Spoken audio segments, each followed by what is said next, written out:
Hello everyone, I am Karunakaran. Top 15 government self financing engineering കോളേജുകൾ. ശ്രദ്ധിക്കണേ, government control ചെയ്യുന്ന self financing engineering കോളേജുകളെ പറ്റിയാണ് പറയുന്നത്. Number 1 model engineering college Thrikkakara, Ernakulam ഡിസ്ട്രിക്റ്റിലാണ്. IHRDയുടെ കീഴിലുള്ള ഒരു മികച്ച എഞ്ചിനീയറിംഗ് കോളേജാണ്. CETയോട് കോളേജ് ഓഫ് എഞ്ചിനീയറിംഗ് ട്രിവാൻഡ്രത്തോട് കടപിടിക്കുന്ന ഒരു എഞ്ചിനീയറിംഗ് കോളേജാണ്. ചില മേഖലകളിൽ CETയുടെ മുകളിൽ വരും. അവർ നല്ല റിസൾട്ടും 100% പ്ലേസ്മെൻറ്റും ഉള്ള തികച്ചും വ്യത്യസ്തമായ ഒരു പഠന രീതിയുമുള്ള കോളേജാണ് model engineering college. SCT college of engineering Trivandrum രണ്ടാമത്. ഇത് Shri Chithira Thirunal college of engineering ആണ്. ഇതും ഒരു സർക്കാർ സ്പോൺസർ ചെയ്ത എഞ്ചിനീയറിംഗ് കോളേജാണ്, ട്രിവാൻഡ്രത്താണ്. കോളേജ് ഓഫ് എഞ്ചിനീയറിംഗ് ചെങ്ങന്നൂരാണ് 3ാം സ്ഥാനത്ത്. IHRDയുടെ ചെങ്ങന്നൂരുള്ള ഈ കോളേജ് ആലപ്പുഴയിലാണ് സ്ഥിതി ചെയ്യുന്നത്. Number 4 LBS institute of science and technology for women, അത് പൂജപ്പുര ട്രിവാൻഡ്രത്താണ്.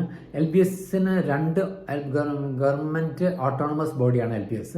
അതിന് കീഴിൽ 2 എഞ്ചിനീയറിംഗ് കോളേജിൽ അതിലൊന്നാണ് ഈ കോളേജ് ട്രിവാൻഡ്രത്ത്. നല്ല കോളേജ്, നല്ല റിസൾട്ടും നല്ല പ്ലേസ്മെൻറ്റും ഉള്ള കോളേജാണ്. Number 5 college of engineering Thalassery, കേപ്പിൻ്റെ കീഴിലുള്ള ഗവൺമെൻറ് സെൽഫ് ഫിനാൻസിങ് എഞ്ചിനീയറിംഗ് കോളേജുകളിൽ അതിൽ പെടുന്നു. കണ്ണൂർ ജില്ലയിൽ തലശ്ശേരിയിലുള്ള ഈ കോളേജ് കേപ്പിൻ്റെ കീഴിലുള്ള നമ്പർ 1 കോളേജാണ്. 7ാം സ്ഥാനത്ത് LBS കോളേജ് ഓഫ് എഞ്ചിനീയറിംഗ്, 6ാം സ്ഥാനം പറഞ്ഞിട്ടില്ല, കോളേജ് ഓഫ് എഞ്ചിനീയറിംഗ് പെരുമൺ, കേപ്പിൻ്റെ കീഴിലുള്ള മറ്റൊരു എഞ്ചിനീയറിംഗ് കോളേജാണ്.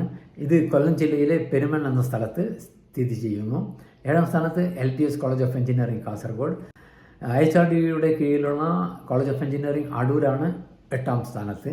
Number 9 college of engineering Vadakara, കേപ്പിന് കീഴിലുള്ള കോഴിക്കോട് ജില്ലയിലുള്ള ഒരു കോളേജാണ്. എല്ലാവിധ സൗകര്യങ്ങളും റിസൾട്ടും പ്ലേസ്മെൻറ്റും ഉള്ള ഒരു കോളേജാണ്.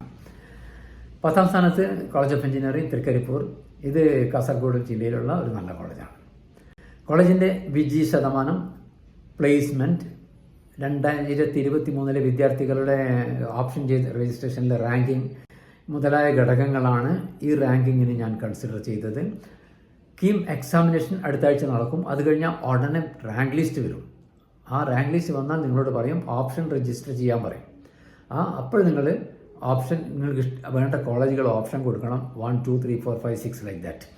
അത് ആ സമയത്ത് നെട്ടോട്ടം ഓടണ്ട.